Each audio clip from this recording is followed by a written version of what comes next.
Hey, good afternoon, everybody. This is Cale Casey. I'm one of your information officers with the McKinley Fire. You're here live with me right now at the Upper Susitna Senior Center. This is one of the evacuation centers that housed about 45 residents last night due to the impact of the fire. I'm going to give you some really critical information, and this will be the first in a many series of live feeds we'll be doing throughout the rest of the incident. Just to bring you out to the big picture, there's still a lot of fire activity on the highway between milepost 82 and 91. There are pallet cars running from 71 all the way to 99, so plan for those delays.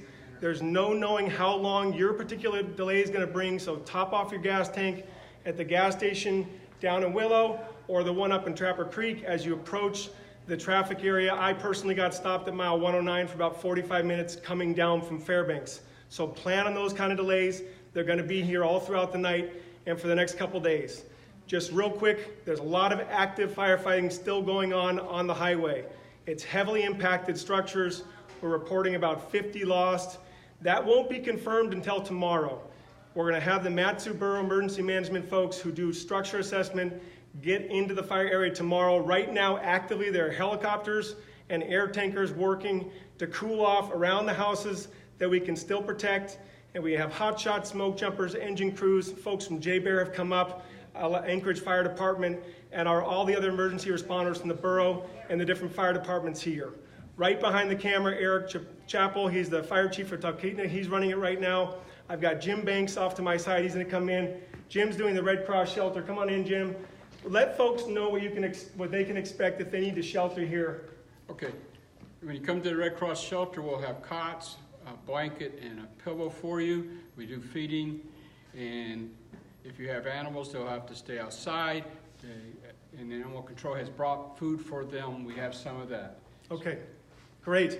And there are folks right now here. They can see me off to the side. I want to give everybody who's been impacted by this a shout out. I live at milepost 73, and the Sockeye Fire is right in my neighborhood. So I want to just send out a big heartfelt, please do me one big favor. We have an individual accountability hotline. If you evacuated, please call this number, 907-861-8326. Okay, 907-861-8326. Whether you know you're safe and sound or not, maybe a family member doesn't, and the borough would like to have an accountability chart. So please call that number. That's called our individual information call line. Call in, let us know that you're safe and where you're sheltering. Okay, that way if a family member calls, we can say, yes, this person reported in at this time, they're fine. Okay, that'll be really good for your family and friends. I know there's national interest. There's also international interest on this.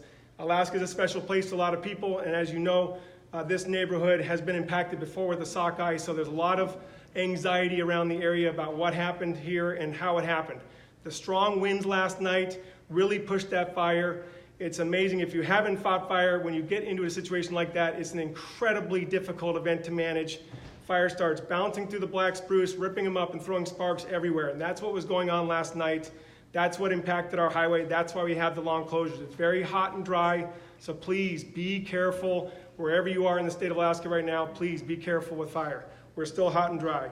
For fire information about the McKinley or the Deshka Fire, the Matsu Area Forestry has a hotline set up. That number is 907-761-6233. Again, so for general fire information or if you want to check on your structure, please call that number, 907-761-6233.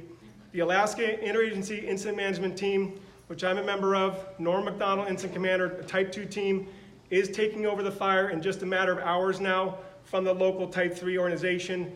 Our hats are off to them. Initial attack is never easy. A lot of people have been up for over 48 hours on what we call extended initial attack.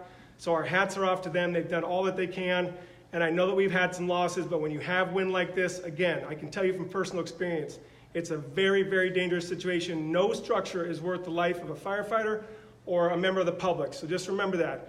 Our firefighting values is that everybody comes home safe at night, and we'd like the public to also follow that. If we ask you to evacuate or if you get asked to evacuate in any of these situations, please do that. The community emergency response team, the CERT teams, they're here. We have Mabel Killiam and her crew have been working this area around Talkeetna and Caswell. We have other crews working down south. So again, a big hats off to them, a big hats off to all the state patrol, all the emergency responders, the EMS ambulances, the folks out there who are patiently answering your questions on the highway. It takes a whole Green Pants Nation, we call it. It doesn't matter what agency you're from. It doesn't matter if you're local, state, or federal. It's all of us working together. Alaskans like to be part of the solution.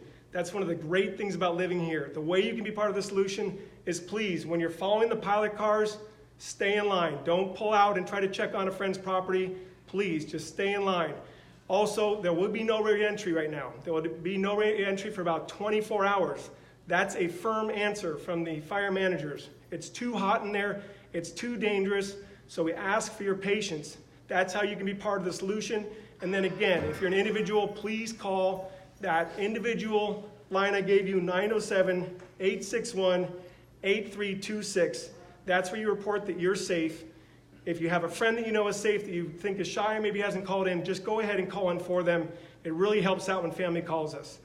The way to follow information is on whatever page you're getting it right now. I know that the Matanuska Borough is going to be sharing it. The Alaska DNR State of Forestry is going to be sharing it. We're going to have it on AK Fire Info. We're establishing a YouTube channel. There'll be many live feeds. So ask your question here, whether you're watching it live right now or on the replay. We want to know what you have questions about. I've already answered a lot of them. No reentry. Please stay in line for the pilot cars. Pilot cars will stay in place. There's also another evacuation center on the south side of the fire, closer to Wasilla. That's the Menard Center. So on either end of the fire are safe places where the volunteers who have staffed this facility, who provide the cots you're seeing behind me and the incredible food, and the community. It's always good to come together. Don't be alone out there. Reach out, join us, and let's get through this event together. We've done it before. We can do it again. Thanks.